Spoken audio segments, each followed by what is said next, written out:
Um, I was thinking about Comic-Con, and I Yeah, was thinking about how we have big buy news, huh? Yes, we do. very big. It's very big. It's very significant. Jonathan Kent, the son of Superman.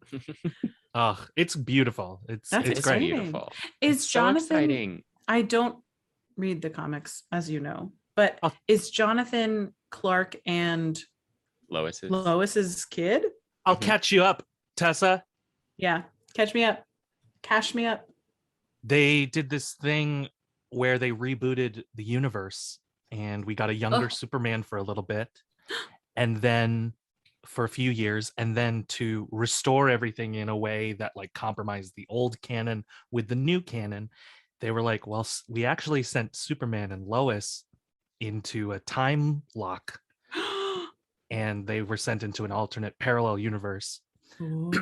And in the time that they were gone, they had a son, named him Jonathan after Clark's father. Oh, And so when they come back, you have Superman the dad, which is just the best. And dad or man?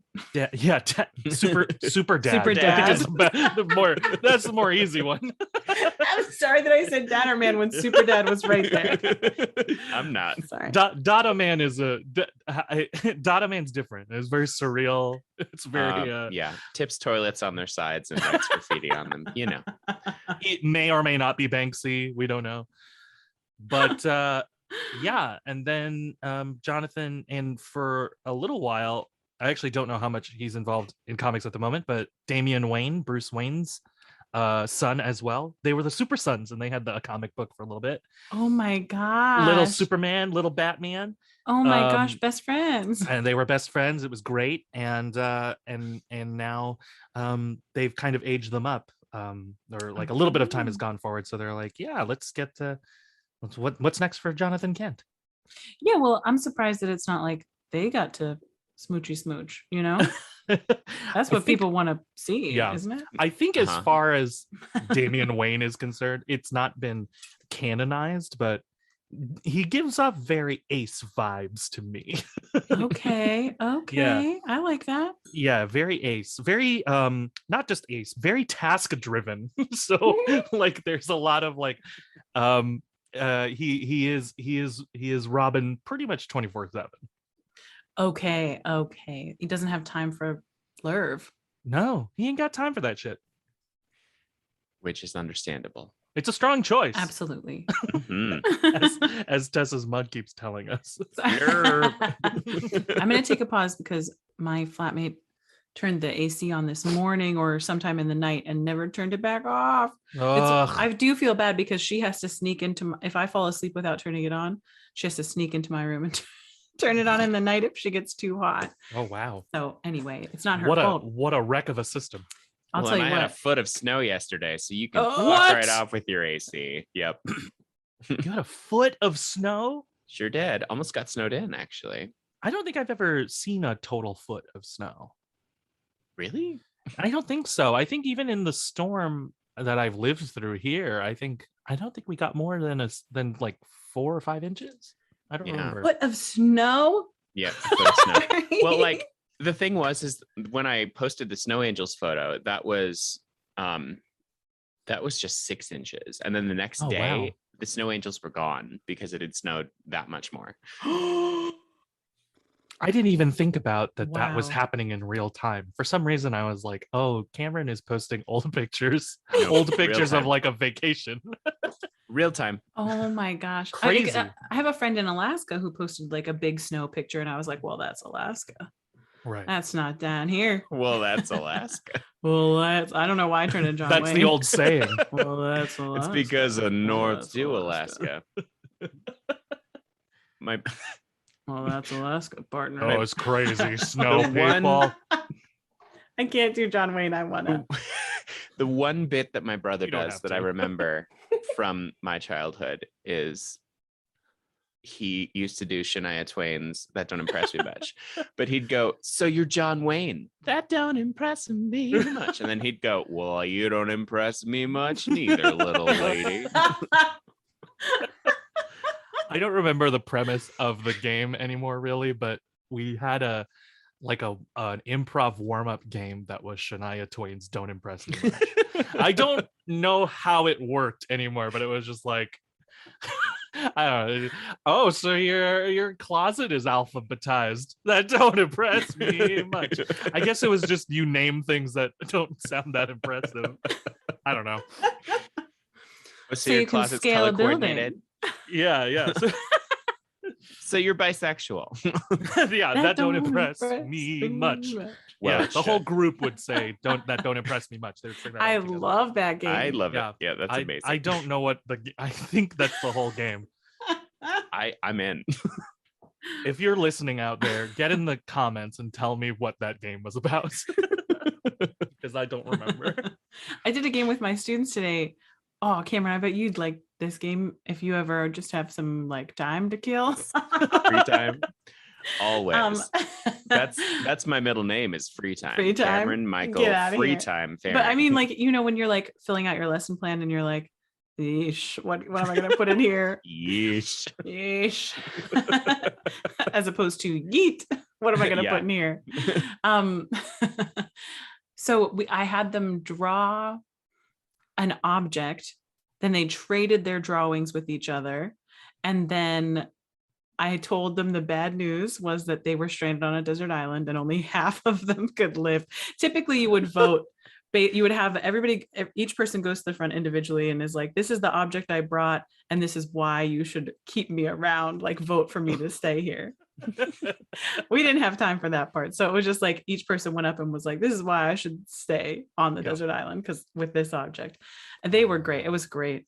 And then I told them they all lived because I couldn't bear to have only half of them survive. So that's adorable. I do something similar with my littles when I teach at summer camp. Summer camp. Yeah. Everything's fine. Anyway, I give them 4 note cards and they have to come up with name, age, occupation. They have to come up with a quirk. They have to come up with a location, and they have to come up with an action, usually silly. And then they perform a monologue using their 4 cards. And then after they start to get comfortable with that, I say, all right, everyone put your cards in the corner, and we shuffle them up and hand them out. It's super fun. That is super fun. Nice. I like that. That's good. I like that. It's a good time. Patent pending. Patton Oswalt. You created that. I don't know if I did. Maybe. I've never heard it before, so I never heard say I think you did invent it. Well, great. I've heard most things. Trademark notice. I've heard most things. as far as the creative in the theater goes, I've heard most things. I actually think that is. I don't think that's that bold of a claim. That's very kind. Do you know what I mean? Yeah. I buy it. 100%. 100. Well, feel free to take it for your own drama teachers out there. Oh, I will. No, I'm not going to. So bold. So bold. Oh, I already stole it. This is Creative Commons accreditation. Yes, that's what we do. Licensed. This is just our brainstorming made public so that we get credit for the ideas. That's what our podcast should have been called. We should have been called Creative Commons. Actually, it should be called Tangentially Related, but there it is. Oh, yes, I like that. Yeah. I wanted to do. No, sorry. Go ahead. No, go ahead, Cameron. I was going to say, when listening back, there's a very clear thought pattern through all 3 of us, and it's lovely and wonderful to watch, but it's only tangentially related. It's true. It's a good point. I mean, you have to be within our own. You have to be within our heads to remember or know the thought process. Oh boy, I got lost by myself on that one. You were tangentially related to your own self. Yes. Yeah. Uh-huh. My ADHD kicked right in. Are you ever in? I don't know actually if you two have it or have something like that, but I was like there are times where I go, I don't think I have it. Maybe I was misdiagnosed. I don't think I actually have it. And then you get stuck in a conversation or a situation where you're like, oh no, I definitely have it. Definitely have it. That's me. Oh, go ahead, Cameron. No. Tessa, you. Well, I was gonna say that's me with like a little bit with my old pal, the eating disorder, because it's like I'll just be like thinking nice thoughts, and then I'll just all of a sudden be like, what would it be like if you just stopped eating? Or like, like, what would it be like if you cut out these 5 food groups? Wouldn't you feel better? That's like, that's the inner monologue that I have to be like, yeah, get out of here. Absolutely. Chop, chop, chop with an axe. I was never. I am sorry about that. Isn't that fun? My depression and anxiety do that to me all the time. Except it's not. Wouldn't you feel better? Usually. Oh no, it's usually like, isn't this bad? Yeah, I'm sure.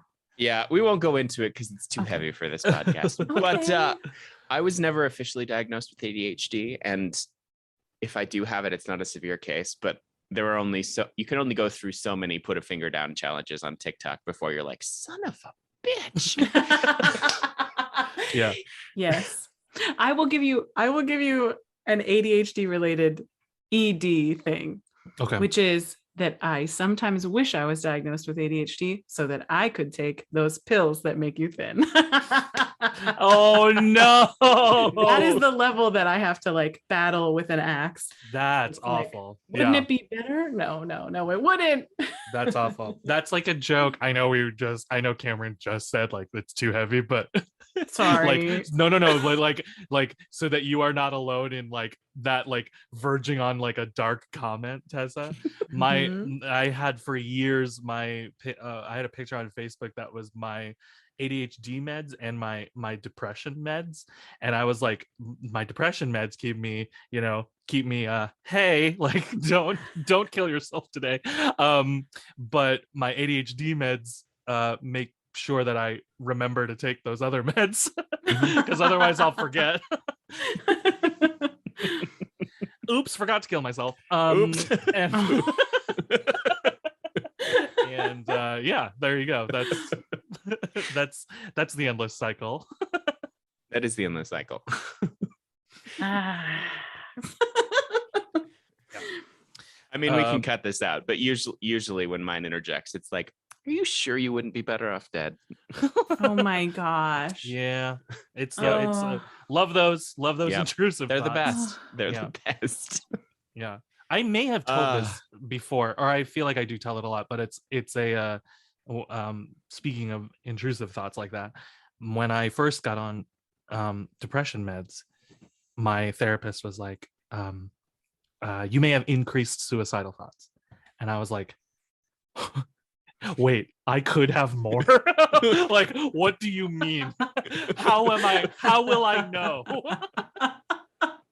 No. What do you mean I could have more? Because where's the room? Where will they fit? Exactly. If you quantify it, like if you quantify all of that for me, like a normal person has 5 of those thoughts a day, right? A mentally ill person has 20 of those thoughts a day. How do I know that more? How do I know the difference between 20 and 30?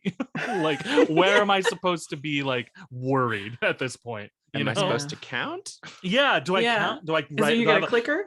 Oh, do I have a little ideation journal? It's like, Oh God.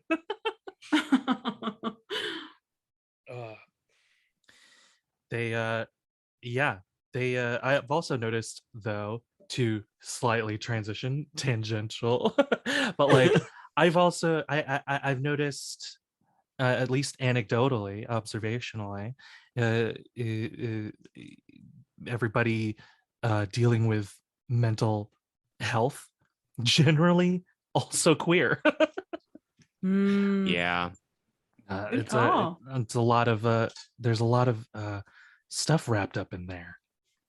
Yeah, it's shit. It's Brain, real shit. come on, fire. Yeah. Come on, Oh, brain. fuck. Okay. I'm going to hate myself when I hear these words, but the graphs where it's two circles overlapping. It's like Yeah. those. Yes. They are called Venn diagram. Venn diagrams. Thank you. The Venn diagram is two circles almost overlapping as far as queerness and mental illness. Yeah. Because we've dealt with some shit in our lives. Yeah. Darn tootin'. I will just say so that we clear this up. If this makes it in, oh, I guess I'm editing, so this is fucking gonna make it in. Note to yourself. Yeah, note to myself, note to future you, David. But I was gonna say, just to clear everything up. Oh, I do not think queerness is a mental illness. I just have found that people who deal with coming to terms with themselves also have mental illness to deal with. Yes. Which is just great. It's just great. I When don't you want to have these deal with 5 more than things, one thing. have more. Yeah. Here's another thing to mull over. You got a big brain. You smart. Yeah. Shut up, brain. Can't remember words that I've used my entire professional career, but that's okay. It's a weird time of day, I feel like. We've never met at this time of day. We haven't, actually. This is also just one of my other depression things, is his words just go. Yeah. That happens. I have another friend like that who has that, Cameron. They normally, like, in day-to-day life, so eloquent, so like articulate and all of those things, and then if they're hit with, like, if they're in a big depression wave or whatever, or it's looming especially, is like they're starting to get, they're like, I feel it coming. Wow. Yeah, they'll have that. Yep. Well, thank you for thinking I'm eloquent and well-spoken in normal circumstances. You are. Are you kidding? Don't even try. You're the voice of speaking voice of a generation. You're and America's the singing sweetheart. voice. You are America's sweetheart. You're Kelly America's Clarkson. eloquent sweetheart. Oh my God.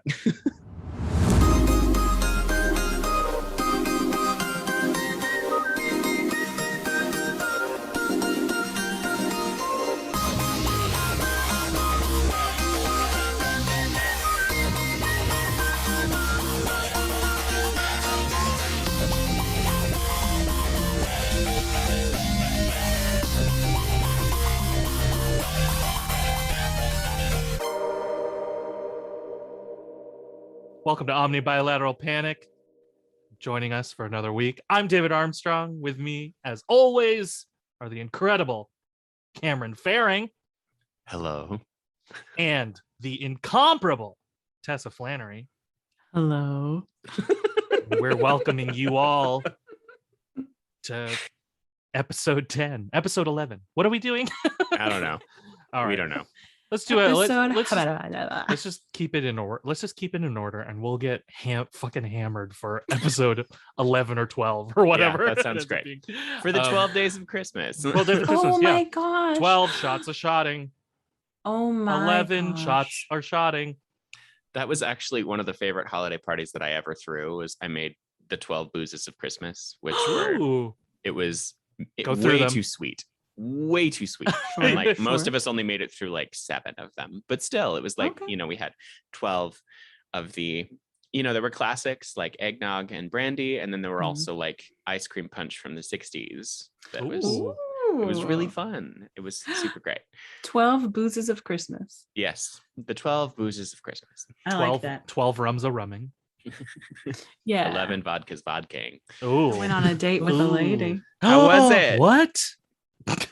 It was. Let me choose that exact moment to blow my nose. It was nice. It was nice. I'm a big fan. We exchange numbers. We text every so often. Hey, you exchanged the numbers. Oh, this was a first. It was meeting as well. Essentially, it was a blind date, and we didn't have each other's numbers. Interesting. Who set you up? A like site. Oh, okay, got it. Yeah. I don't want to give them free advertising. No, I understand. We went to a bar, an Italian like restaurant bar. Buca di Beppo. In Flatiron. Ah, Mhm. I do love a Flatiron for dates. Yeah, That it's is a a good nice one. area. Nice to be close to Union Square. If you want to take a little wandery walk. Mhm. For Yeah. sure. Nice scenic area of the Mhm, city. mhm. I like that. We got the park, the little Madison Square Park right there. Mhm. So many things. So it sounds like it went well. Did you establish a second date or like where you're going next? We haven't. Okay. That's fine. You have numbers now. We have numbers. I think that's good. I That's think that's a good huge. step. Yeah. I feel like I don't know how this part works Anymore or when just in you're general? two women. Oh. There's sort of gender role assignments. There was when it's- decorum when Yeah. there was there was decorum when there was gender. Right. There can still be now that decorum. gender is dead, what can we do? Well, now that gender's dead, it's chaos. And that is chaos is queer, and that's the best part about it. I was going to That's say, to be true. fair, it was always chaos. We just pretended like it wasn't. You know the old joke, Tessa, Tell me. that a second lesbian date is a U-Haul truck. I do know that old joke. I do. I have heard that joke. I have said that joke to my lesbian friends. I have seen it in action. Yeah, I've also seen it. In Yeah, action. I've seen it too. Very strange. It's a lot. Yeah. I was worried because our date was only like 2.5 hours long when like what I think of as an uber successful lesbian date is like 4 hours. Yeah. And then it went to the next day and then we were Right. still together 5 days later. And We closed the bar. Yeah. Yeah. Yeah. We just talked for 6 days. So That's okay. That's okay. I think everybody like post-pandemic, again, just the note that it's not totally post-pandemic. I just mean some of us are being made to return to normal lives. But yeah. I think in the post-pandemic, I think that's pretty good for post-pandemic. Okay, good. I think like 2.5, like that sounds like a lot to me. It's And that's long. my pandemic brain being like, oh, That does 2 sound like hours. a That's lot. a lot of time. So much time. It's a lot of time to be out of your house. Yeah.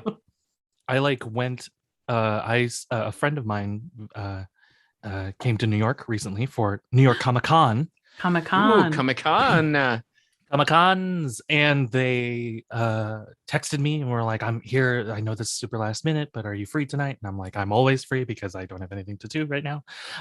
So I went out and they were very tired. So I met them at their hotel's bar. Mhm. And it was about 10 o'clock when we met. And then I think we stayed until about midnight, maybe like 1. And I was like ready to go home. And like they were like, we're very tired. We're gonna go. And I was like, that's absolutely fine. And they were like, you came all the way out into the city. And I'm like, I know, but I am also tired. Well, they So were I like, understand. oh, we hope we're not disappointing you. Like, we hope we're not disappointing you by only hanging out for a couple of hours rather than like doing an correct. all night. I mean, We're not young anymore. I know we're not young No, anymore. we are And not. this was a weird thing too of them. Like they, it was a friend of mine and then his girlfriend, and I've known him since our college days. And that was how you would hang out. Like we were like, this is so weird to be going home at 1 o'clock, because a lot of times in college, that was when we'd start hanging out. Oh Like, my goodness. you know, and then Yeah. just go party into the morning. I'm like, nah, I'm Oh, too tired. yeah. Too tired now, man. I feel like You I was know, always too tired. Like, even in our late 20s, which is when we first met, I still never closed down an NYC bar. I never stayed out till 4 a.m. I just couldn't be bothered. Do I regret Yeah, that now? A little bit. Should I try it at some point? Yeah. Will I have to sleep for a Definitely. week afterwards? One Yeah. hundo. Yeah, get some PTO. 100%. Get some PTO stored up and come to New York, close a bar with me and Tessa, Yes. and then we'll and then you can sleep for a week. Well, Yeah, great. you'll only have one day in New York that you remember. The rest will be all sleeping. Correct. That sounds magical. Yeah, I think I've done it a couple times. Tessa, have you ever done it? You ever closed a bar? I'm wondering if I've ever closed like a 4 a.m. bar in New York. I've closed places that close earlier than that. I was feel going to say like. I've definitely closed 2 a.m. bars, but not Sure. 4 a.m. Yeah, bars. I don't know if I've done a 4 a.m. bar. I did in college, but not in New York. Okay. I don't think. I've definitely gone home in New York at 4 a.m. So that implies to shoot. my memory that, yeah, I've closed a bar. I've gone home at 4 a.m., but I think it was more like a house party sitch. Mhm. I'm more comfortable in a house party than out at a bar. I mean, that or makes a club. sense. Yeah, absolutely. I'm You a don't have to. homebody, whether it's yeah. my home or yours. Right. Because you can always do that thing, like you may be able to crash, like they may Right. be able to host you for just that morning, Yeah. Yeah, at Hey. a bar, you're in the middle of nowhere. Who knows? Right. Who knows? What's going to happen to you? You don't know. The whole world changes at night. It's It does. true. Very Especially in the scary. city. Yeah, Very for sure. scary. On my date, Oh. I had a smoky mezcal Ooh, cocktail, which hell had yeah. cilantro simple syrup. Oh, nice. It was delicious. It was like, it was really smoky and like really good. Really good. Love it. That sounds Side great. note, I'm so glad we're all cilantro people. Yeah, I don't mind it. I don't Mhm. mind it. I adore it. Doesn't Yeah. taste like soap to me, but I know people who it does. Yeah, See, what tastes I know more- that as well. Yeah. What What tastes tastes more to more you? s- Like what? More soapy to me is like a strong IPA, like hops. Super Mm. strong hops taste a little tiny bit soapy to me. Yeah, there's some IPAs I don't like because Right. there is a weird taste. I Right. never thought about it being soap, but that's interesting. It is kind of soapy, yeah. Yeah.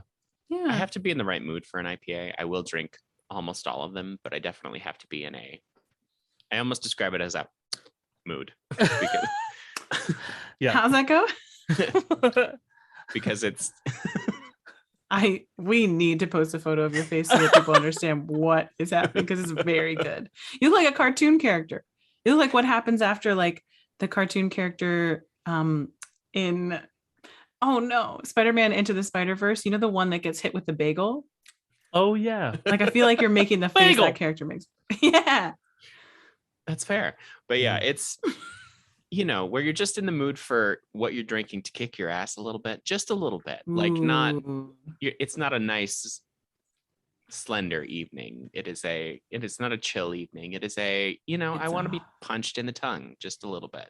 I want tongue punches. No, that's different.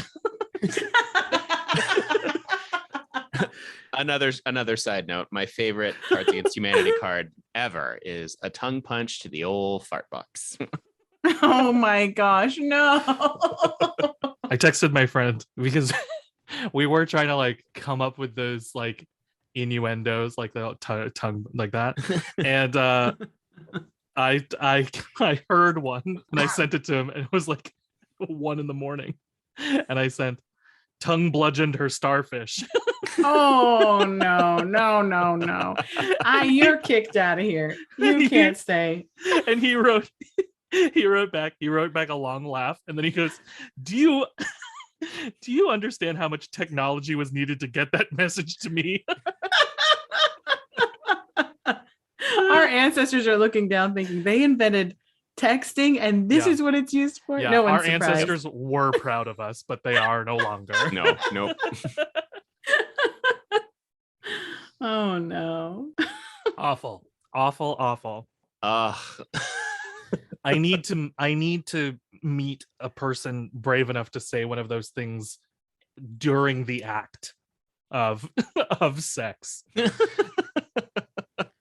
I just would like to hear someone be like, yeah, I actually said that. It was very funny. I guess Not in an earnest way, Yeah, in a but funny I mean, like way. they managed to say it, and then like it didn't derail the act. It just they kept going afterwards. I do think it should be funny, and there should be like smiling and feeling funny and feeling Mhm. like this Yeah, is fun. because sex is weird already. Yeah. Like sex Always. is so weird, and I feel like people who put a lot of pressure on it like that ruin it for themselves more often. Yeah. Yeah, you just got to goof around because it's Maybe super able to weird. laugh at yourself. Ooh, okay. Then I have a good question. Okay. Yes. That I want to ask Jens Yes. about the sexuality of holiday figures, Oh. including Saint Nicholas, Uh-huh. Krampus, Santa, different than Saint Yes. Nicholas. Santa is Sure. different. Sure. Rudolph, Sinterklaas. Rudolph. Mrs. Claus, Frosty. Frosty the snowman, and then like the Jack Frost. Like we have a lot of people. Are we doing the claymation? We have a lot of people Like- to talk about. I think you could state whether you're doing the claymation version of Okay. that Yeah. or not. State your identities. State your identities. Saint Nicholas, very interesting saint. Truly. I have to go with my Catholic instinct and be like, I think, for better or worse, I think Saint Nicholas was straight. Okay. Um, Okay. Now Santa, we are saying that there's not a single depiction of Santa Claus that we're doing, right? It's I think for Santa, it's like it's more this like It's Tim Allen.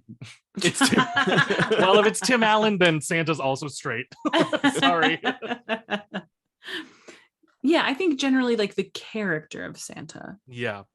who rides a like sleigh, Coca-Cola Santa. very fashionable, as we know. Yeah. Velvet. Loves Mhm. animals, specifically reindeer. I Specifically don't reindeer. know. He can sit in a chair, so that's out. That is a good point. But is it a chair if it's a sleigh? Well, I mean, like Oh, interesting. He slays. he, Sorry, d- I he did it. does. So we should take that Okay. into account. Tessa is winning the queer punning today. Yeah, we absolutely have to. We absolutely have to take the fact that he slays into account. I'm just saying. There's a fun queerness to Santa. Yeah. I feel like him and Mrs. Claus were like college roommates, Yeah. and they are soulmates, but they are not romantic. They just realize how much Mhm. they care about each other. I like that. I like that theory. I like Santa being a bit queer. I like that. Yeah. Just a tiny bit. I guess Just Are- a touch like- of his nose just the and the rosy cheeks. and the rosy Uh, cheeks. Well, he's drunk. It's That's- always. Always. Yeah. Santa's a drunk. That's Yeah. Santa just needs some unrelated. fucking rest. Is he immortal? We don't know, but he's been around for a long fucking time that's Yeah. true. And he's probably exhausted. because it's the holiday season. What is your favorite holiday meme / holiday gif / Huh. holiday Vine tradition? Mine is the Scene Kids going super hard to Mariah Carey's "All I Want for Christmas Is You" because it's just so perfectly timed. Oh no, I never thought about holiday memes. or Oh. gifts. I know mine. It's the kid who opens the avocado. What? It's this little kid on Christmas. I think it's part of the Jimmy Kimmel pranks, which I fucking hate. But Oh. but the kid is like 4 or 5, opens like a little, like crinkles open a present on Christmas morning, and he pulls it out and he goes, "It's avocado, thanks." And it's like it's unexpectedly so wholesome, and I love that. I guess maybe it would be the boy from Home Alone doing the because I Macaulay love Culkin. Home Alone. That's great. I mean, it is pretty great. They're doing a remake. No, Yeah, No. Netflix is doing a remake. I'm not happy about this. You can remake I other things, understand. but a comic masterpiece like Home Alone, where you've got John Candy, you've got the lady, you know what I mean, the mom, Yeah, Catherine O'Hara. Catherine O'Hara. You Yeah. got little You got Joe Pesci. You got little Little- Macaulay Culkin. Macaulay Culkin, Joe Pesci, Yeah. and you're gonna fuck with that? Why would you fuck with that? I mean, don't know. My favorite thing is everyone deconstructing Home Alone like to its most. You know, we were talking in a couple episodes earlier about surface level questioning. Yeah. My Mm. favorite is people have started doing that to Home Alone. They're like, what the fuck does this family do? Yeah. How Yeah. the fuck can they afford that house? Right. It's a really nice house. I think it's actually a full house situation, isn't it? Like, don't the uncles and aunts live with the McAllisters as I well? thought they just came for vacation. Oh, I thought you because Oh, guys it's okay, always- maybe. It's always holiday vacation. I got to be honest. And there are I 7 kids. don't think I watch the first like 10 minutes of Home Alone much these days. I think I mean, just why? skip right to Joe Pesci and Michael Excuse Stern. me? Michael That is Stern. extremely rude. skip the first 10 minutes. I'm sorry. Yeah, I just Uh-oh. want to see antics. I How want to see violence. dare That's you. the thing. Wanna see That's the thing. violence. That's the thing that I don't think they'll get. I think the Netflix remake is going to remove. I think that is one of the things that has changed about movies and about making things. It's like you can't show like that level of violence that was in Home Alone. That's a very good point. These days, I think that's a really good point. Yeah, Well, and I think you're right. Yeah. I mean, it is a level of farce. It's this, I equate it to like the Mortal Kombat level of violence where it's so over the top that it's like, it becomes comical. It's farcical instead of horrifying. Right. Because like in any other movie, if someone took a paint can to the head, it would be horrifying. But because it's a farce, it's fine. But they act true pain. Like Joe Pesci and Stern take it very seriously. Like they're hamming it up, but it's like, well, these two are in pain and are barely making it through the rest of this film. Yes, I know. I think it's a true classic. I thought it was just Kevin and his older brother were the only siblings that live in that house, and everyone else was cousins visiting. I might be very wrong. I thought they were probably all know better than siblings. I do. Listen, I have only seen it a bunch of times. No judgment. But I may be way off base about that. They were all siblings. Wow, that is a lot of kids. What did this family do? Besides fucking. Yeah. I will unabashedly say that my favorite holiday movie of all time is Love Actually. Get out. It's just so good though. I love that movie. It's very and good. I will It's wonderful. love it forever. I have still cry. recognized in the last couple years that it is a terrible movie, but I love it. I mean, I think it's good to love that. It is good to love it. It's so joyful. Yeah. Yeah. And Heartwarming. like there is some sadness. Yeah. God damn it, Alan Rickman. God fucking Alan damn it. Oh, but then that's what makes it worth that's what makes it worth it. You know, like Emma Thompson fucking makes wrote that movie. her scene. She wrote those scenes. Did she? She Of had course to she have. did, because she's I'm sure she did. I'm convinced she did, because their scenes are just slightly better written, like anyone else's, just noticeably better than the rest of the movie. I think she had a pass. I think you're probably She was right. like, let me my Emma Thompson, let me rewrite it just a little bit. Shall I have a go? Shall I have a go at this? It's There. Tessa, it's real good. That was really good. Tessa. I'm impressed. I could take a pass. I don't know. It didn't get that good, but I watched somebody who does somebody on TikTok, right, does the mouth acting, and she did Emma Thompson, and I was like, good.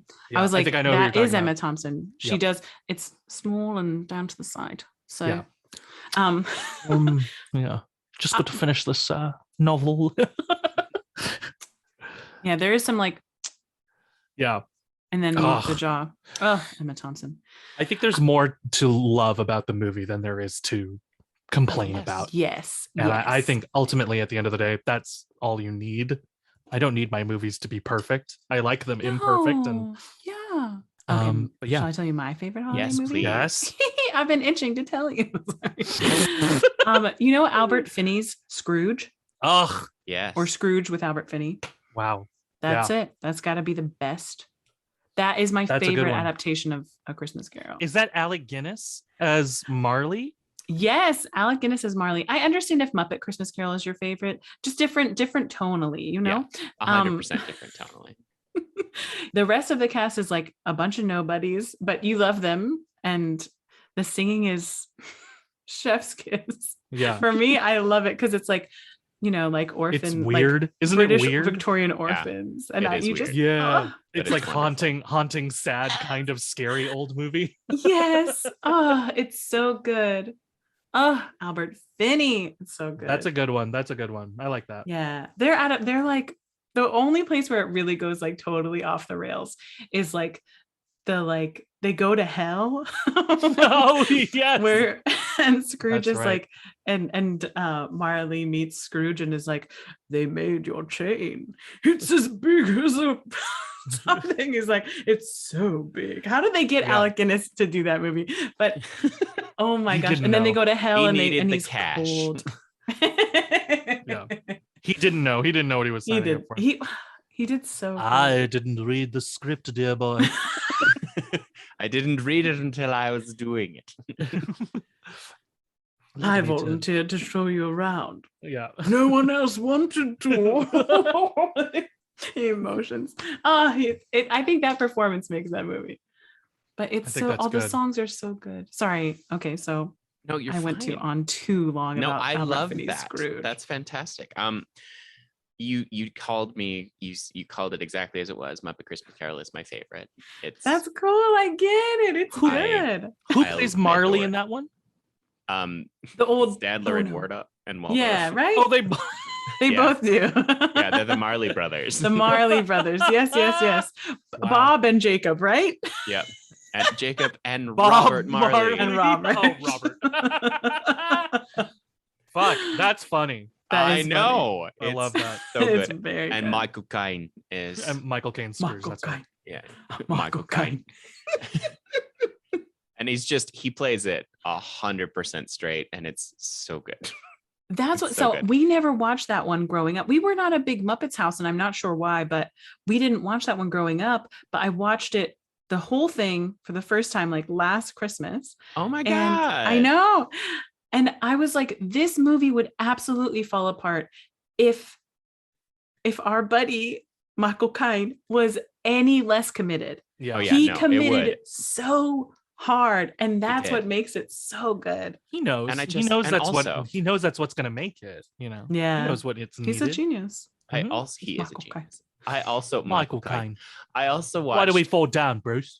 A video. One of my favorite costumers analyzed the costumes, and like they're 100% historically accurate, like down to even in the poor people having older styles, like in the party scenes, the older Muppets who are poor have like 1830s style. That's fucking cool. It's so good. I love that's it. Really every good. second. But I actually have two that I have to watch in equal number throughout the holiday season, and the other is the unknown but nonetheless incredible masterpiece, While You Were Sleeping. That's not unknown. Everybody's seen that. You'd be surprised though. Lots of people really have forgotten about it, and it's just it is sleeping on While You Were Sleeping. Yeah, people sleeping on While You Were Sleeping. It came out while you were sleeping. So. And like it was one of my mom's favorite movies growing up. She jokingly always had a top 10 that included like 25 movies, but that one was always number one. And so we would watch it a ton. And like, as a result, still as a family, we can say one quote and go for the entire movie. But it's so beautifully written. It's got the perfect amount of farce. And it is, I maintain, the best comic character ensemble to ever exist. Wow. That's bold. That is bold. Oh, it is pretty good. I need to rewatch. Bill Pullman. But like the family. Sandra Bullock. It's the family. Not only are they all legends in their own right, but just the way that they interact with each other is so believable and so funny. And wait, this the one? Is Pullman's in a coma? Is that no, No, Peter the handsome guy. Oh, Peter Gallagher's in a coma. Not that Bill Pullman's not handsome. What I mean is Eyebrows. Eyebrows is in a coma. Eyebrows is in a coma. Got it. Okay. I think so. This is going to sound a little like depressing to hear, but I believe that like a great aunt or a great uncle passed around the time that I watched that movie, and so we were seeing a lot of our extended family at like a funeral, if I recall correctly. Mm-hmm. And I think I remember seeing that family on screen and being like, wow, that they sound like my family. That sounds like a real family. Yeah. Like the way everyone interacts, like you said. And I think I remember being like, wow, I hope I'm still like close with my siblings when I grow up. And like, I hope I still have this big family around me. And they're Catholic. I love that. Oh, that makes sense. Yeah. There's a scene in the church and the grandma's like, I liked it better in Latin. It was so much better when you couldn't understand what they were saying. Oh, yeah. I do remember that. That is not true, by the way. That is traumatizing as a child. I went to a Latin mass and I was like, no, this is straight out of a horror movie. Something's gonna crawl out of that priest. No, but you know what? I've been watching Midnight Mass. I haven't watched very much of it, only 2 episodes, but I was like, I have a lot of distance from masses. Like I haven't been to a mass in a long time.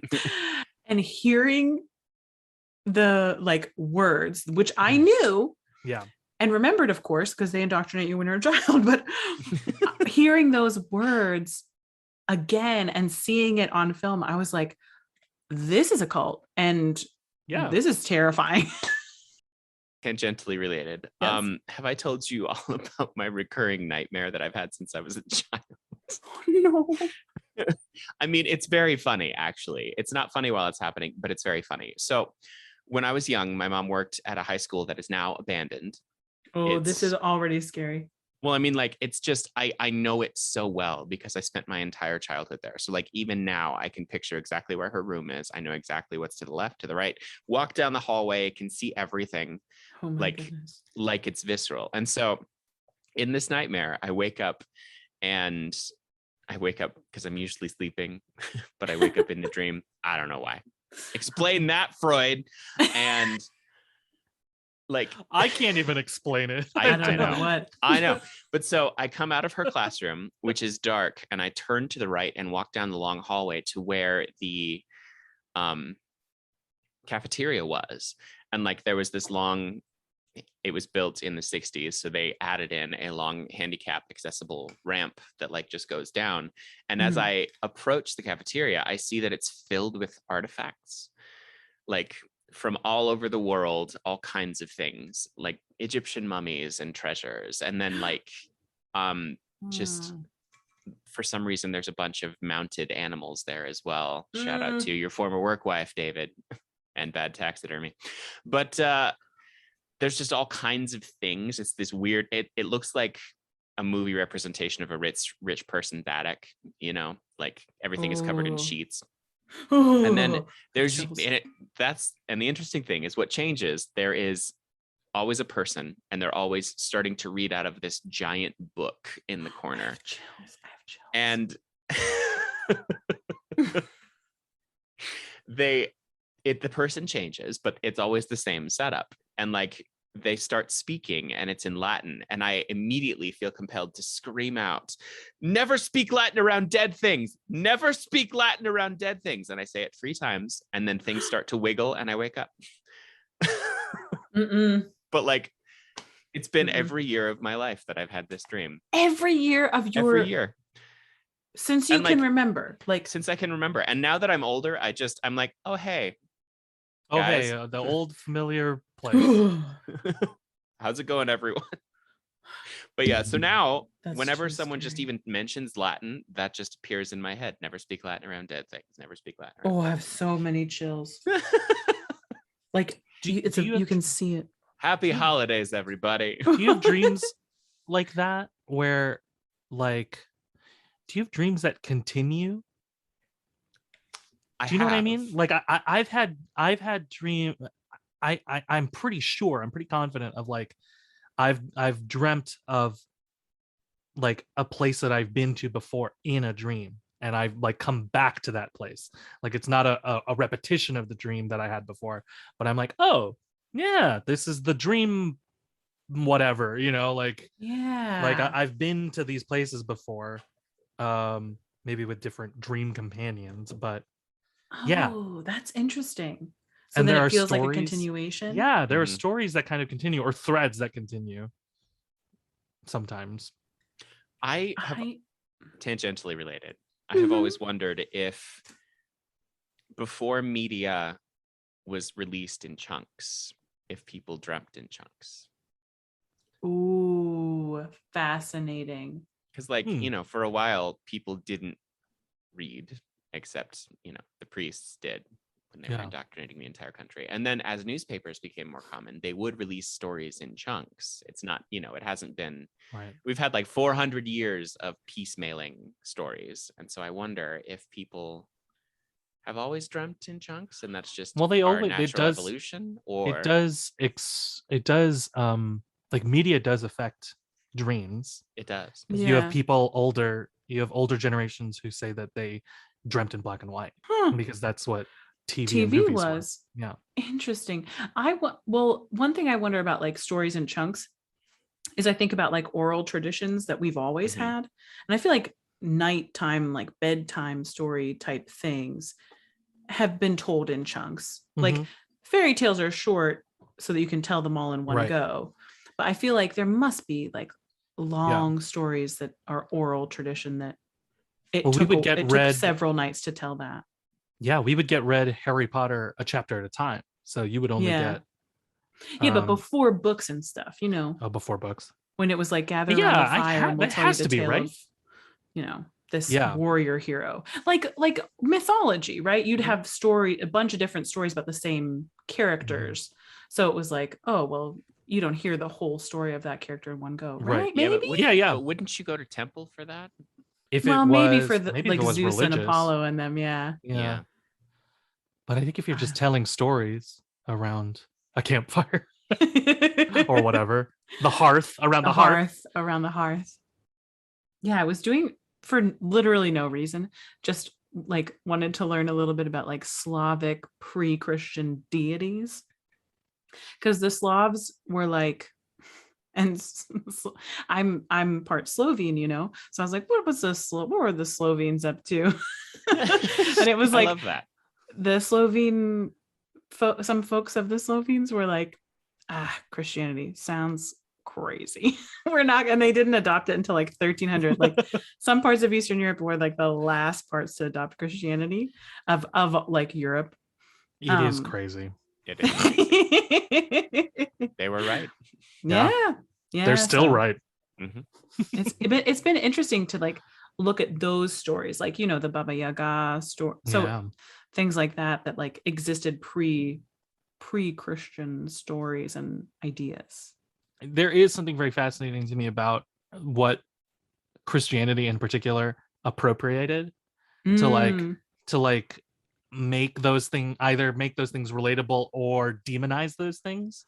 Yeah. You know? So it's like I'm fascinated by the fact that like a figure like Baba Yaga never became a Christian appropriation. It's like unless she was not so like evil and eating children until Christians got a hold of her. Maybe that is true. I don't know that full history there either, but yeah, you don't really have a lot of the closest antagonistic woman in like the Bible in like Christian canon is like Lilith, you know? Right. And even that is like not totally agreed upon. Is Lilith she's like cut out of Lilith it. Human, or was she a demon? You know, is she the first succubus? You know, like what is she? So yeah, I think that's super interesting. It is. There's something very informative, by the way, I feel like there's something very informative about each of us that because Cameron was Muppet Christmas Carol the Christmas Carol you grew up on? Yes. So I also did not grow up on the Muppet Christmas Carol. I grew up on the Disney Christmas Carol, which is Scrooge McDuck. Yes. Right. Goofy is Marley, and Mickey Mouse is Bob Cratchit. Super funny. It's super short. Super funny. It's really good. But I think there's something very informative about our childhoods that like Disney Christmas Carol, Cameron was Muppet Christmas Carol, Tessa was the Albert Finney. We had it on tape, and then as soon as DVDs came out, we had it on DVD. Mm-hmm. We got it was like the first movie that was bought on DVD. We didn't even have a DVD player yet. You were still renting them from Blockbuster. We my family, we had it on VHS as soon as we could, and like we still have our original copy because the original copy has the song that was cut out. Oh yeah, the one that she sings that's like sad. Oh, it was almost love, it was almost always. Oh wow, yeah, that was. So I watched it on Disney Plus last year, and it was like, and that's what my friend, my roommate at the time, Nate, he was like, there's a song missing. We got to go find the song on YouTube. So then we watched the song on YouTube and I was like, yeah, this doesn't add anything, but it's nice. It does though. That's just it, is it does. Mhm. Because the reprise at the end Oh, right. is that song, but changed to be optimistic. So That's a instead good of point. It the is love is important. gone, it's the love we found. It's not like the song Maggie sings in Love Hook. we found. That's pointless. Why does Yes. Maggie sing on the bow of the ship, the Jolly Roger? Oh, I forgot And all the about pirates that. listen to her for a while. Oh man, movie. And there's not Also- even a moment where one of the pirates is like, I miss my mom. Which I think would be the point, but they don't have Yeah. it. Also, Muppet Treasure Island is my favorite Treasure Island. Ooh. I saw that one in I- theaters. I have not seen too many Treasure Islands. Treasure Ugh, Planet. Treasure Planet. Treasure That's a Planet? Planet. That's mine. Fucking like, amazing. you know- Have you ever seen Treasure Planet? Tessa? No, I don't know Oh what my it is. god. They did a Disney, like a little after the Disney Renaissance. Mhm. There was like it's like late 90s, early 2000s. Super super interesting era of animation. It's like the last era of hand animation, hand drawn. Mhm. Handimation, as it were. Handymation. That sounds dirty. Yeah. It is. But they're very found family, very queer coded, Oh, and not really very musical. So like all the music from the Disney Renaissance era, it's like we're not doing musicals. But they did like super cinematic stuff. And Treasure Planet is like a steampunk version of Treasure Island. Whoa. Long John Silver is like a cyborg. Whoa. And it's super cool. It's the best. I could find, so if It I is go to pretty Disney Plus, I could find it and watch it. It Yeah, is on yes, 100%. it's on Disney Plus. I'll Yes. go watch it. Because I showed it to my roommates. I made them watch Treasure Planet. Actually, Muppet Treasure Island is on there as well. Well, Okay. there you go. This is the thing. I don't know why we were not a big Muppet family, but it was like, I'm discovering it now and I'm watching, we watched a couple episodes of the show. Speaking of Superman, we watched the incredible Muppet TV show episode with the handsomest Clark Kent of all time, Christopher Reeve. Yeah. Oh my goodness. Have I already talked on this podcast about how talented Christopher Reeve is and how No. sexy? And You should always talk about these things though. You should. because oh it's my true. goodness. He is on that show and he knows he's on that show. Do you know what I mean? Like he leaned into it, but he also, this was the difference between him and Mark Hamill's episode, because Mark Hamill was like, I'm having the time of my life. Yes. And I am like yucking it up for this show. Christopher Reeve was like, I'm having the time of my life, but I'm gonna like insert myself in to like what is needed. I love Mark Hamill also. We talk about another talented cutie. But Mark Hamill, the difference is Mark Hamill, like, not that he's not a good actor. Mark Hamill's a good actor, but Mark Hamill's a fucking nerd. Yes. And so it's like, you know, it's such a great, like, that energy is in Star Wars too. It's my favorite thing. It's like, you got Mark Hamill and Carrie Fisher, who like they to this day, or like, you know, until Carrie has left us, but they know their lines. Like they know their whole fucking part in that movie. They loved being in that movie, and then it's contrasted beautifully with Harrison Ford. Being like, can you just fucking kill Han Solo, please? Please, I just need to get home. I just need some fucking rest. I just want to lie down. That is such a good point. Mark Hamill is really nerds out. Yeah, being on the Muppet Show, and he was like, "Oh my god, the Muppets!" Yeah, Christopher Reeve's like, I can speak French and play the piano, and like does all this incredible stuff in it, and you're like, Christopher Reeve, what? Yeah. Oh, I handsome. I think there is a part of Christopher Reeve too that's like, I think he doesn't get as excited about the Muppets like that in that same way. It's like, yes, happy to do it. Very exciting. I think he sees it as like interesting acting challenge. I'm going to, act against these Muppets and like whatever, Yeah.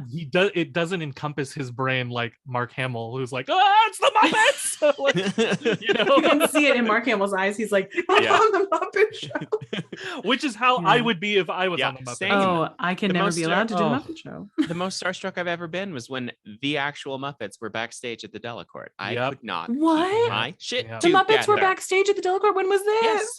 I think For the I don't remember gala? exactly. Yeah, it was a gala. I think it was the last I never gala got to go to any of the galas.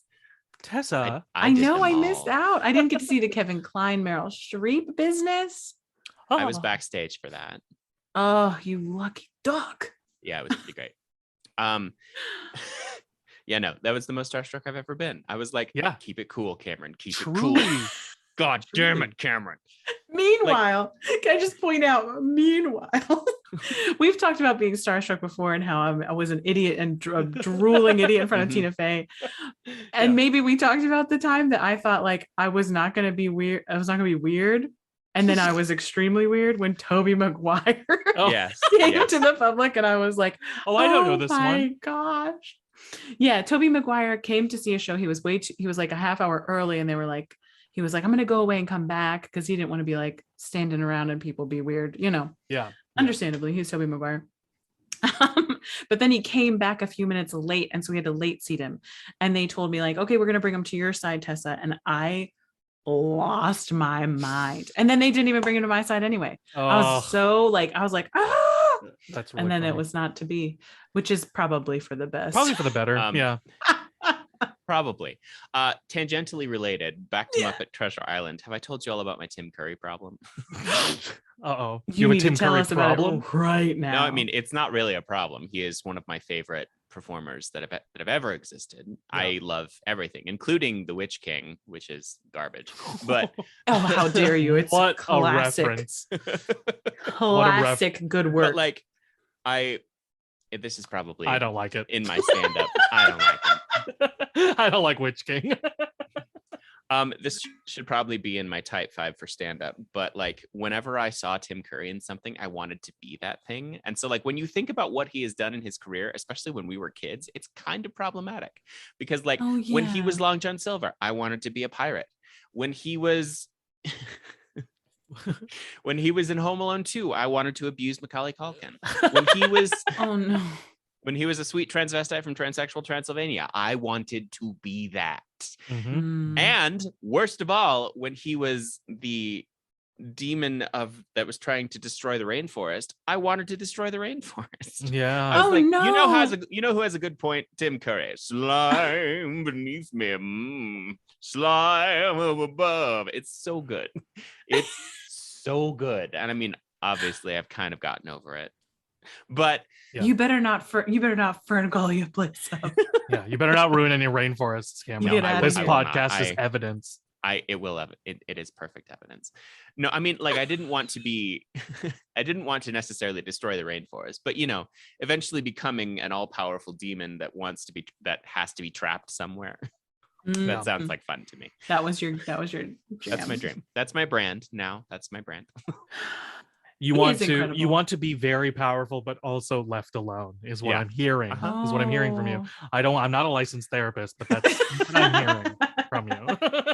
Well, I'm already very powerful, so maybe I should just be left alone. So maybe you're just halfway there. But that voice, there. So recognizable. Oh, yeah. I mean, maybe you want to be recognizable. Yeah. And celebrated, because everything he did, even the Witch King, we still celebrate. He's very celebratory. There is like a very that's why he's Nigel Thornberry, right? Oh my gosh. Are you kidding? Nigel Thornberry. Yeah, he is Nigel Thornberry. Oh my gosh.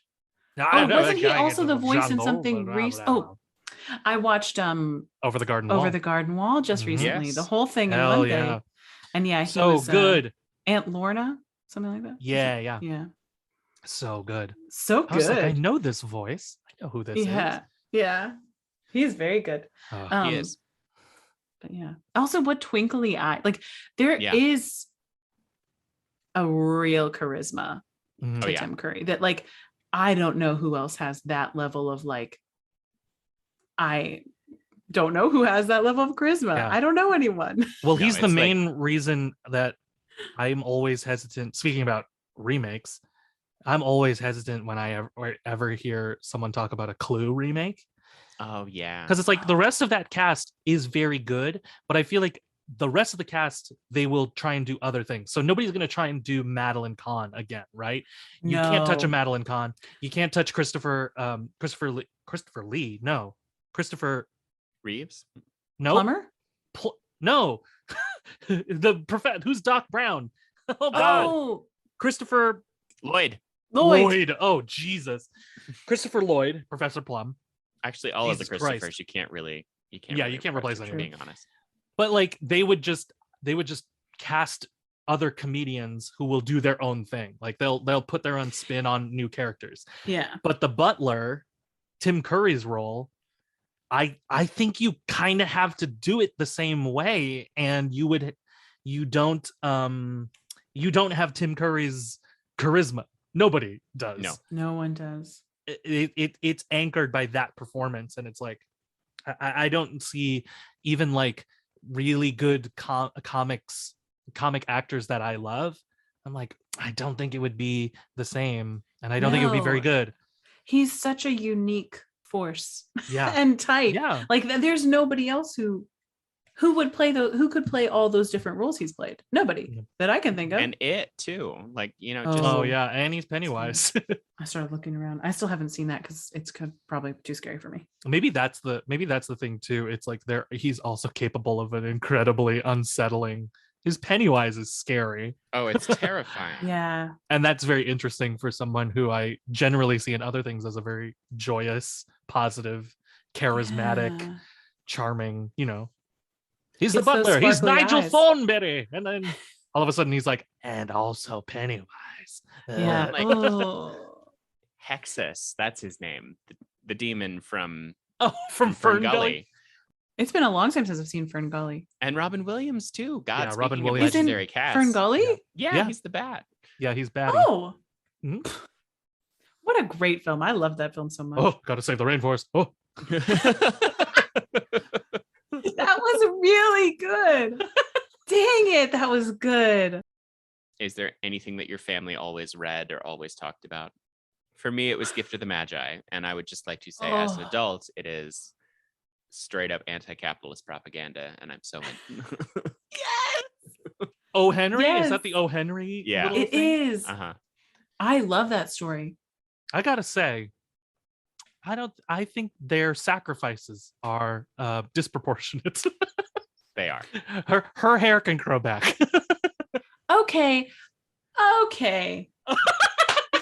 Tessa, are we gonna fight? I want to point out that it will take years for her hair to get that long again. Okay, And it how will long maybe before he gets never how be- long before he gets that what did he give up? A watch? His dad's watch. Yeah, how long does he get another how long before he gets another dad, Tessa? Another dead dad. I do. Okay, I do. Who can afford a I watch? do see the point. I do see the point. But like, truly, her hair was like psychotically long, like way longer than Yeah. mine. If it was just a watch, then I would be like, okay. But it's his dad's watch, Yeah, and his dad's dead. it's true. That is true. And as someone with a dead dad, I can tell you that those things do mean more after. I bet. I'm What? sorry, It's the family. truth. No, I know. It's just funny to like that like as a card carrying member of the Dead As Dad of the Society. Dad Club. Yeah. Wouldn't recommend it. I can't unrecommend it enough. Put off your membership as long as possible. Yeah. Yep. Do everything you can. Yeah. But it does. I mean, those things do mean more. They just. Yeah. They. end Yeah, up I do. meaning- I do agree that the gifts are disproportional, but he had to make them like what they had to make narrative sense. Yeah, Henry yeah. was Well, working with what he what could. is- He what didn't is- know any women. And like, What does she give He him? didn't know any He women. didn't know a anyone. watch chain.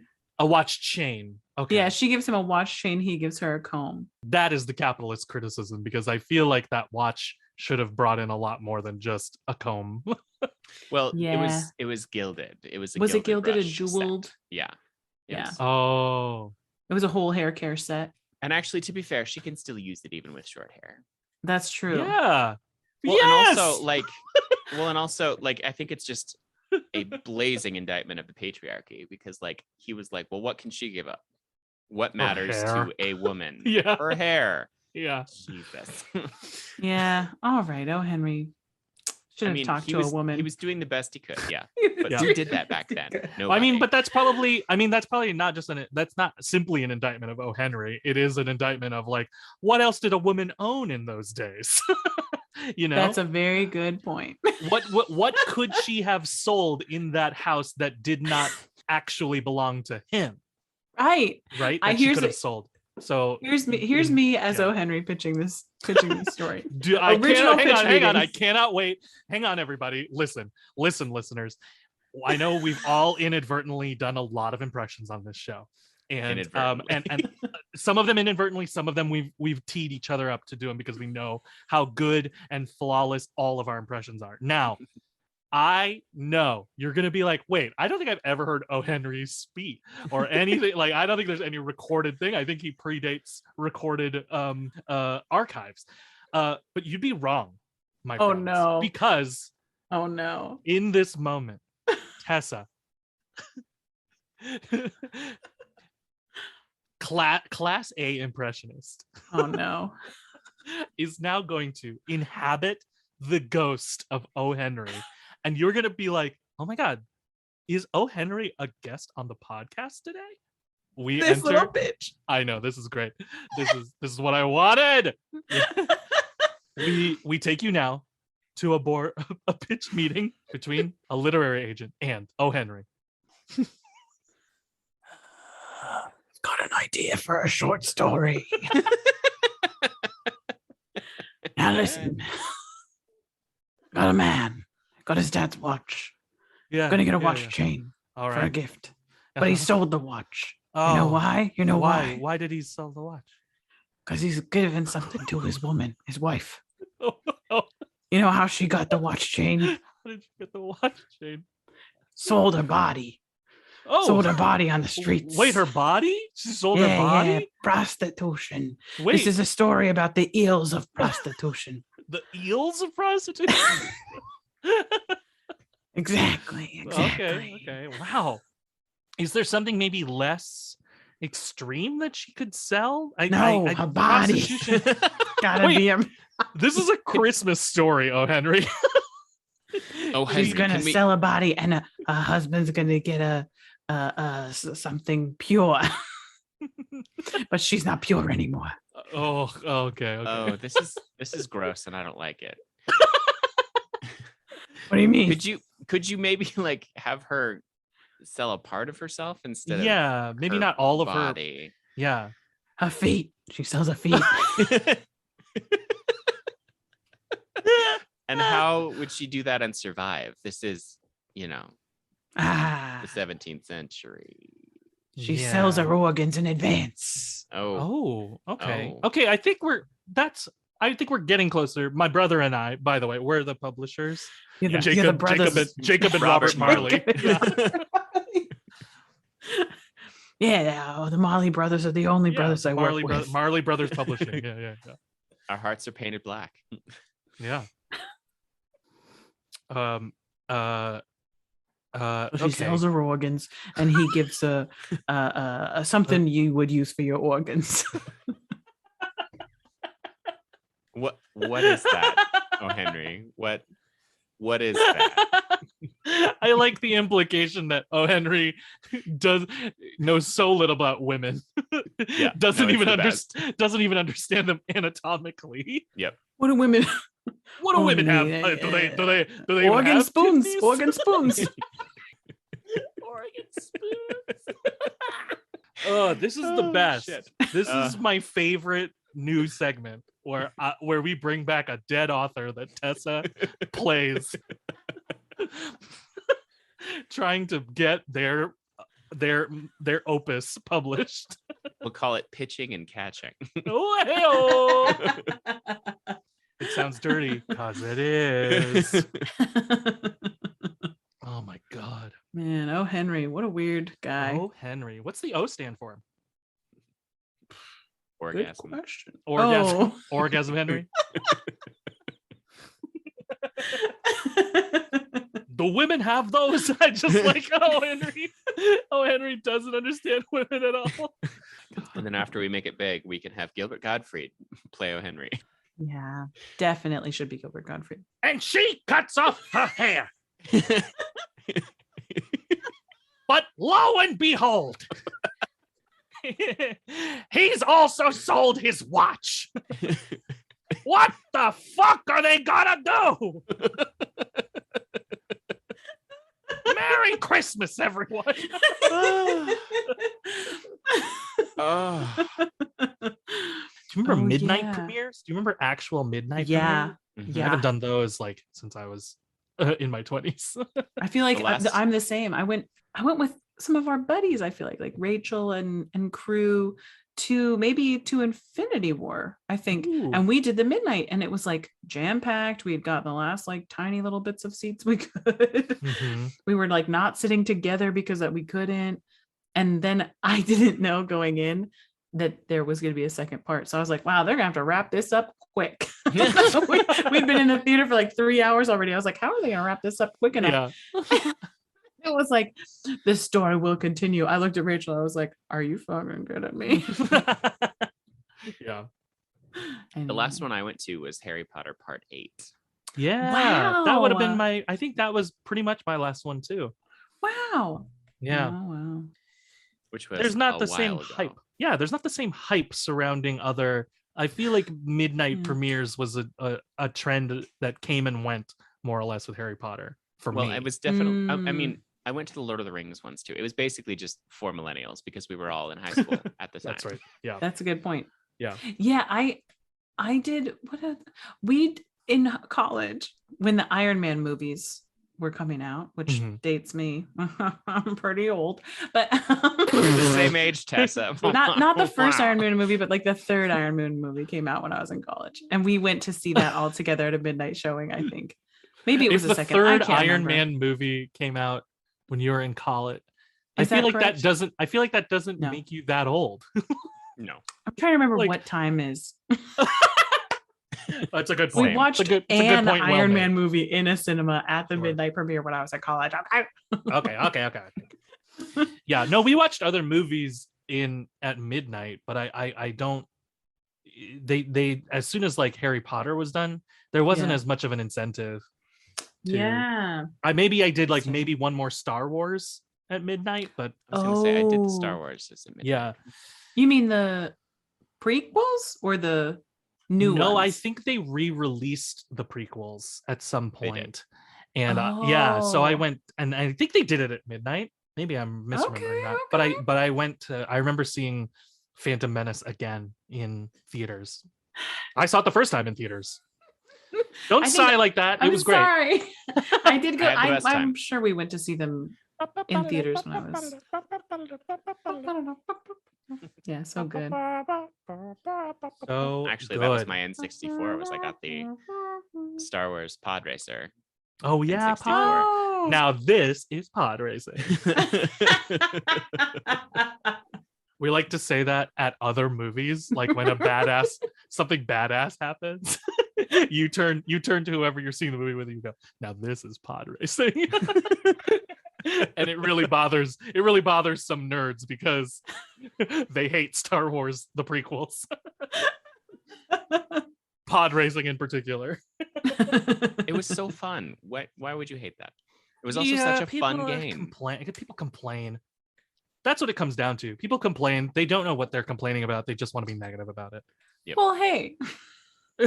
Hey there, hold on a second. I haven't made my views clear. Oh boy. Okay, here we go. Uh-oh. fighting again. I feel like could it be that the originals were just so good that nothing could stand They're up to not though. the dialogue. They're not that. It's No, true. they're The dialogue in both are not the world's greatest dialogue. No. But the dialogue in the prequels is like, there's the scenes anytime Her Majesty of Naboo talks, you're like, she's really smart. She's a queen of a place. Why is she saying stupid shit? Like, Annie, why can't we just go to a cabin? Like, the kind of lines that came out of her were fucking, I'm sorry, I'm going to say they were fucking stupid. I think the problem is that the prequels, there is proportionally much more dialogue. Okay. There is. Okay. And I think the limitations of Lucas as a world builder are stop at dialogue. He's not a very good actor's director. No, that's true. And you can see that. You see it in behind the scenes. It's like they cut and they're like, George, and he's like, oh, so it's fine, whatever. Yeah, great. Oh, we'll go to the next shot. So it's like it's every director has weaknesses and whatnot. Absolutely. And I think that's Lucas's, and it's like he just happened to, again, like we were talking about, you've happened to find Mark Hamill and Carrie Fisher who are willing to like commit to like this thing, and then Harrison Ford also willing to commit, just not like on a nerdy level. He's just like, I know what kind of movie I'm in. He knows the movie he's in. So it's like, I think because you watch those other people, truly, Hayden Christensen, I think, is a great actor outside of Star Wars. Ewan McGregor, great actor. Natalie Portman, Academy Award-winning actor. Natalie Portman, Samuel L. Jackson. All of these people, they are doing the best they can it's the same quality of dialogue, and I think unfortunately they also just have more dialogue to deal with, and they were almost exclusively working on blue and green screen, right? Which at the time was pretty new, right? And also Liam Neeson. Liam Neeson. Liam Neeson fucking has a great, I think he comes off the best in the first movie. I agree. He knows what movies definitely he's the strongest. Yeah. I've actually watched several in-depth analysis videos. Jesus. Analysis videos. That's deep, it now. You've watched deep anal videos? What? Yes. Okay. Yes. Okay. Hang on. Shampoo bottles. So wait, you've watched deep anal cis videos? Like CIS? Like not gay videos. No, deep anal cyst videos. Oh. When pimple popping's not enough. I regret this. When pimple popping, I regret going down this road. Same. Anyway, it was talking about. There have been several people who have defended Hayden Christensen's performance because I don't think it's a bad performance. It's not. Think about the journey that character had to go on, and especially after he was filled out in the Clone Wars, like watching it's fully believable that like everyone says that he just looks like he's back there not doing anything, but it's actually he's going for very subtle contemplation, and like it's, if you do rewatch and give it a chance, he's doing great work. It's just it's just a lot. Did I criticize any actor performances? No. A lot of it is internal, which is hard for Star Wars. It is hard because Star Wars is not an internal or subtle universe. No, and everybody else very blatantly, to Tessa's point, states their thoughts and opinions like very clearly, and to the point to me very carefully. To the point where it is unrealistic. It's an unrealistic candidness that everybody has. Yes, and here's got to bring balance to the Force. I do have this theory. Oh, go ahead, Tessa. I think I did on this podcast what Liam Neeson, if Liam Neeson did his like real Irish accent for the Taken 100%. Speech. Yeah, I've already done that. Okay, we don't need to I wish he had his Irish for every role. I think Qui-Gon Jinn would be so much more interesting. Oh, we're going to take him off this planet. That was my theory. I have this like headcanon that Qui-Gon, that because Midi-chlorians, that whole nonsense came up in episode 1. It's never referred to ever again. So I have this headcanon that the Jedi, to become masters, they also have to write a thesis. Oh, I love And- that. And Great. Qui-Gon's was the correlation of midi-chlorian count to Jedi prowess. And so he was the only one who was ever like, oh, his midi-chlorian count is very high, and we have to take Anakin off this planet. I'm doing Irish Qui-Gon now. And the rest of them are very patient with him. They're like, oh, Yoda's like, yes, they're very high, but they're like, it's like Qui-Gon, it's like a Yoda and Mace Windu. Mace Windu's. They're like on the phone and they're like, oh yes, midi-chlorian count high, but they're like, this guy, like, fucking lunatic. He's not this research is not published in any reputable So then when journal. Journals. when Qui-Gon died, the midi-chlorian research died with him. That makes so that's much amazing sense. headcanon. That is now mine as well. You need to put that out in the world because Okay. people need to know. Oh my God, that's what we're People doing need right to now. know. That's it. This is it. Please make the title of this the most important Qui-Gon theory you will ever hear. This was all to establish a platform so that I could share my Star Wars headcanon. I knew it.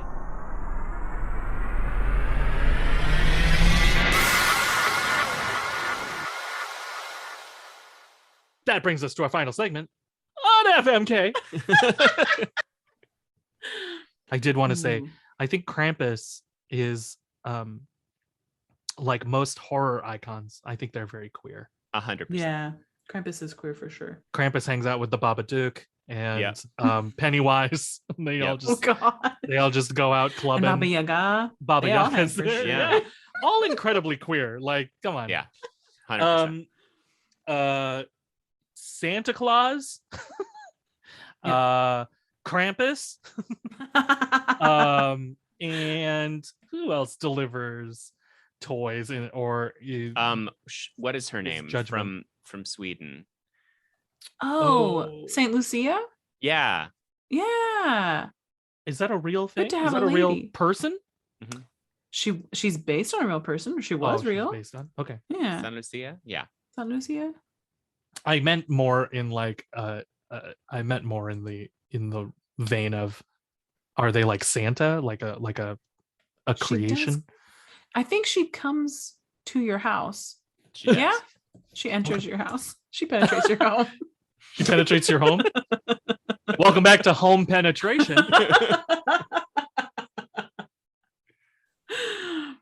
And she's blonde. I mean, she's got that going for her for Oh, sure. Saint Well, yeah. Oh, she's okay. from Sweden. Saint Lucy's Day. This is what Yeah. it is. Okay. Mhm. Okay. Yeah, she's the one that actually brings the gifts. And then I don't see any fun, sexy pictures of her. So Oh, they're not giving you any of the fun, sexy pictures of her? That's No. weird. You Should know I what? do You your have, family you have filters Google. on. Should You I have do the Saint Google Lucy? family. Yeah. Should I do Saint Lucy Rule 34? No. Oh no. No. I'm doing it. I'm gonna do it. Here we go. No. Let's see what comes up. Oh, Merry so many Christmas, lists. everyone. You're on please so tell me many you are. lists now. Please, please, please. Ah! You're browsing incognito. Oh no. Oh no. I'm not. This is right in the browser history, baby. Oh gosh, how dreadful. Oh, that is not. Oh. No, that's. Who is this? No, these are Saint other Lucy's. Lucia. Okay. No. Okay, no Holiday Rule Lucy 34. Lou. Holiday. Holiday Lucy Rule 34. No, stop. And it's also Lucia, I think is what you'll find. Lucia. Lucia. Lucia. But I'm not telling you to go Google. Yes, you are. That is exactly what you just did. Merry perverted Christmas, everybody. Ooh. What did you find? Nothing. That's No, bad. Nothing. I will not kink shame this. Oh dear. But there is something about this that is slightly kink shameable. Oh no. Doesn't she wear like candles on her head? I feel like that's what Yes. Oh, Probably the weird that's hot. I like that. we gotta stop Kinky. him. Anyway, So- I'm so gonna marry. I'm gonna FMK. marry. I'm gonna Santa marry Saint Krampus Lucy. I'm marrying and Saint Lucy. I'm Saint into Lucy. it. I'm into it. I'm marrying Saint Lucy. Now that you've rolled 34'd it. I ruled 34'd myself into a marriage. Proud of you. Which is how it happens. So I am going to fuck Lucia, marry Krampus, and kill Santa Claus. Wow. Yeah. Okay. I would also have to kill Wow. Santa. I would also have to kill Santa. I'm gonna fuck Krampus. Okay, so you're marrying Lucia. I'm marrying Saint Lucia. Yeah. Okay. I'm marrying Krampus. I think now that I've got like an imagination about what's happening on that Rule 34, I think I'm gonna fuck Lucia too, but I'm gonna marry Santa and kill Krampus, which is against my, I don't want to usually kill Krampus, but I'm gonna have to. You might want to He kill just needs this. some old white man. You might want to kill this Krampus. I'm tempted to send you guys this one. No, but did you Rule 34 Krampus? Oh, it's never gonna be good. I rule 34 in the holidays. Oh no. and Oh, no. Krampus is significantly more popular than Saint Lucia. Oh, no. course. This one is a giant Krampus. Oh no. Tweaking their own nipples. This is very Well, great. This is a dumb Please Krampus. do not send. Do not send DNS. He has little jingle bells over his codpiece. Oh. See, I'm still in. This is great. Not for me. Great. I thought he was holding like a pipe. Like I thought he was like, oh hello, like I had a little pipe, and he's actually holding his nipple. Oh, this is the best day of my life, guys. Tessa, do you have one? I said mine. Oh, you mean do you mean have a holiday trio? characters? Yeah. It doesn't have to be holiday characters, I feel like. Right. Oh man. Tell us. No, I already did one. Who was yours? This one? I was gonna do I was gonna say, because I was thinking of like trios. We could do the Ghost of Christmas Past, Present, and Future. Yeah. Yes! That's really good. Referring to them from our favorite version of the Christmas Carol. So they're going to be slightly different in each version. But I'm Right. totally in. Yeah. I would think so. Okay. I'm fucking Christmas Present, because I would marry Christmas Present, except that he's gonna be dead at the end of the day. Like, you don't want your husband dead after one day. Can you briefly, for the listeners and for me, I haven't watched this one in a long time, but like for the Scrooge? listeners who haven't seen Scrooge in a while, can you briefly describe the ghosts in your version? Yeah. Absolutely. Cameron, you will do the same. Giant man Giant man. Okay. with like curly hair and a crown of ivies and evergreen with like holly, a crown of holly, of course. Silly Yes. of holly, and a big green robe and like a bare chest and like a lot of very many great foods around. Yeah, he doesn't, I think in Scrooge they don't show him like doing the aging process that he does in other Christmas carols, so he stays the same. He's like a big jolly dude with a bare chest and a big robe and a crown of holly. Got it. The Christmas Present is a very old woman. A nice little old lady who's like kind of stern. Scrooge. And she's very, very English. She's like, this is where you grew up. She's very, so I'm gonna marry her for sure. For sure. And then the Ghost of Christmas Past, or Christmas Future, you don't see too much. It's just like the hooded figure, skeleton hand business. So yeah. This is where you grew up. Don't rule 34 this address. Do not rule 34 this answer. Yeah. Love it. Okay. Great. Fuck present, kill future, marry past. Okay, so in the Muppet Christmas Carol, past, even though she is 5,000 years old, she is represented by this teeny tiny floating magical girl. So I'm going to kill her. Oh, that's right. Nothing personal, past. Yeah, It's you're going to just kill that. her. I'm going to kill her.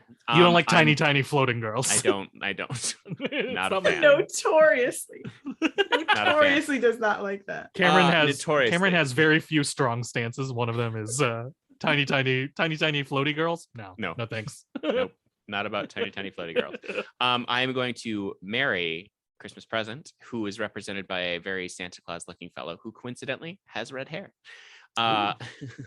Throwback to previous episodes, but he's very jolly. He's so much fun. His song is the best. And I am going to fuck Future, because Future is represented in this movie by an incredibly tall Grim Reaper who has 8-foot arms. And I just think that'd be great. That's great. I love that. I get that. In the Disney Christmas Carol, I am going to kill Ghost of Christmas Future, because it is initially death, but he eventually, as Scrooge falls into hell, Ghost of Christmas Future unhoods himself, and it's Pete from Goofy, the Goofy movie, with a cigar. He's a big ass bully. I hate him. No, So he's dead. Murder. I will fuck Ghost of Christmas Present, because he is also a giant. I guess that's generally what he is in the story. He's a giant.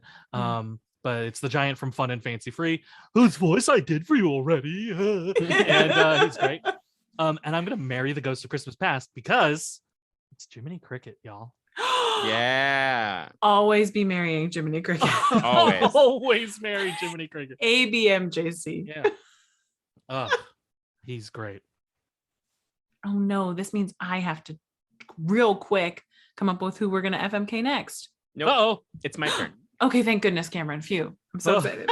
So we are going to do the Santa Claus lore, and we are going to do Tim Allen's Santa Claus. Oh God. Martin Short's Jack Frost, and our lovely. Hang on. Père Noël. Fuck. Santa Claus. Hang on. Fuck. Papa Shisho.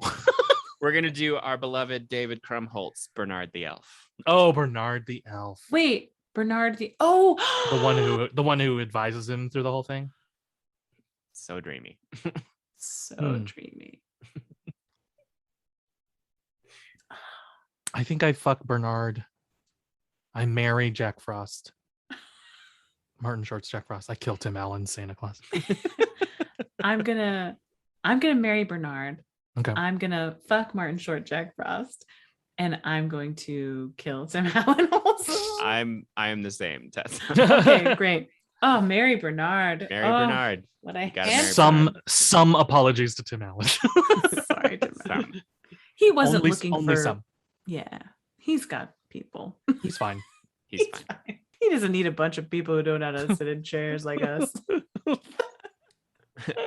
As I try to collect myself on my stool right now. A lot of stool too. Yeah. Say goodbye to those listeners. Say goodbye to the people. Say goodbye to the people. Give them a hug. When you see a Krampus with a codpiece, marry him.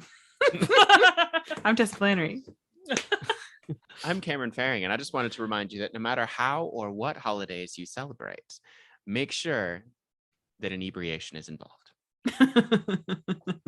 And I'm David Armstrong, reminding you, if you go to Mass and they start talking in Latin, get the fuck out of there. Never speak Latin around dead things. Never speak Latin around dead things. And there's so many dead things in church. One. Yeah, say it a third time, Cameron. There we go. This has been Omni Bilateral Panic. We'll see you next time. Bye. Bye. And